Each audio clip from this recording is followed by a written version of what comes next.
Buong Washington napatingin. Alexandra Ala versus Hailey Baptiste. Preview na may bigat. Mamayang 11 p.m. oras sa Pilipinas, magtatagpo ang Pinay sensation na si Alexandra Ala at American power hitter na si Hailey Baptiste sa isang high-stakes showdown sa Dubai Duty-Free Tennis Championships. Ito ay WTA 1000 level. Malaking puntos, malaking exposure, malaking oportunidad. Hindi ito ordinaryong first round. Ito ang banggaan ng diskarte laban sa lakas. Si Alex, produkto ng Rafa Nadal Academy, kilala sa mabilis na footwork, matalinong shot selection at kaliweteng anggulo na bihirang basahin. Sa kabilang dako, si Baptiste ay may malakas na unang serve at agresibong forehand na kayang magdikta ng rally mula pa lang sa unang palo. Sa technical side, mahalaga ang return game. Kapag na-neutralize niya ang unang serve ng Amerikana, mapipilitan itong makipagpalitan sa baseline. Isang sitwasyong mas komportable si Ila. Ang kanyang backhand ay compact at kontrolado, bagay na nagbigay sa kanya ng edge sa mahabang palitan. Samantala, aasa si Baptiste sa early strike tennis para hindi makabuo ng rhythm ang Filipina.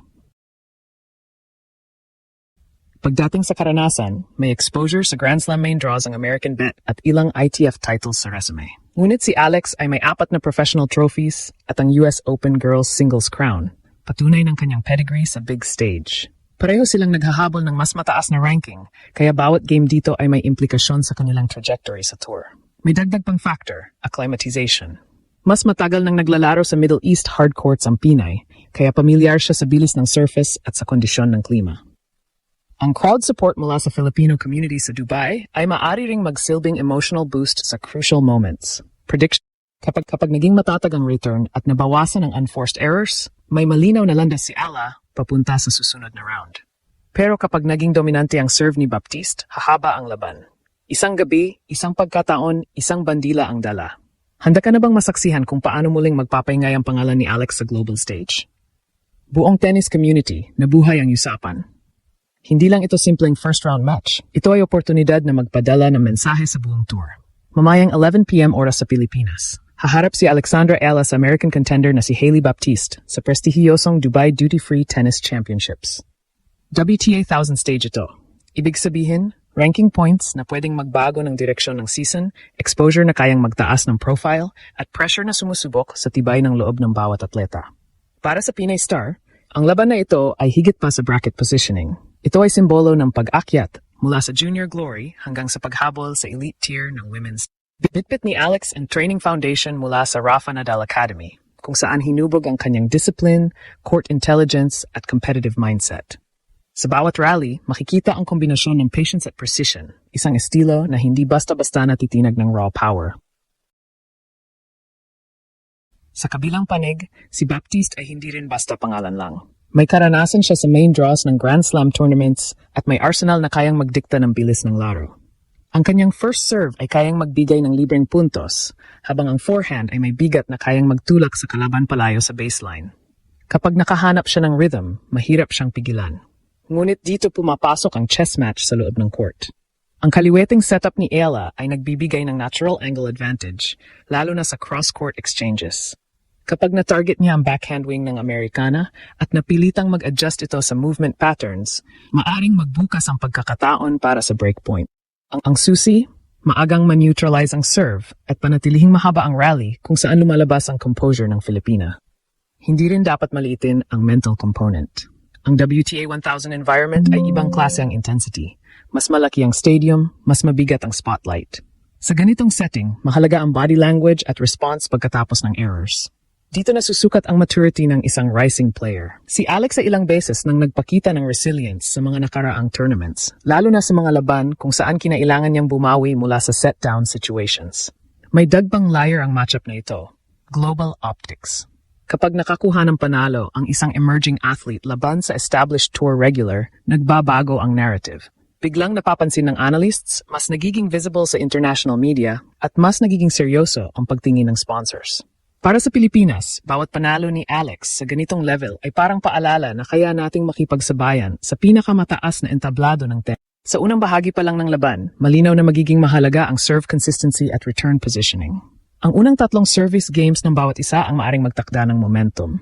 Kapag nakuha ni Ala ang maagang lead, lalakas ang kumpiyansa at mas magiging agresibo siya sa pag-atake ng short balls.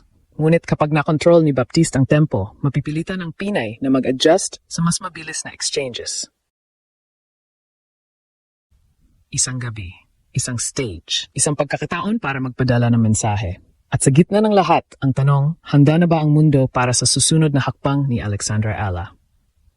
Global spotlight lumalakas. Sa pagpasok ng second layer ng laban na ito, mas malinaw ang tactical picture sa pagitan ni na Alexandra Ala at Hailey Baptiste. Hindi lang ito simpleng palitan ng malalakas na palaw. Ito ay laban ng teaming, anticipation, at decision-making sa ilalim ng pressure sa Dubai Duty-Free Tennis Championships. Unahin natin ang serving patterns. Kapag mataas ang first serve percentage ni Baptiste, nagiging diretso ang path niya papunta sa mabilis na puntos. Mahilig siyang umatake agad sa second ball, lalo na kung maikli ang return. Kaya para kay Ella, napakahalaga ng depth sa kanyang returns. Hindi sapat ang may pasok lang ang bola. Kailangang may tulak niya ito sa likod ng baseline para hindi makapag-step in ang Amerikana.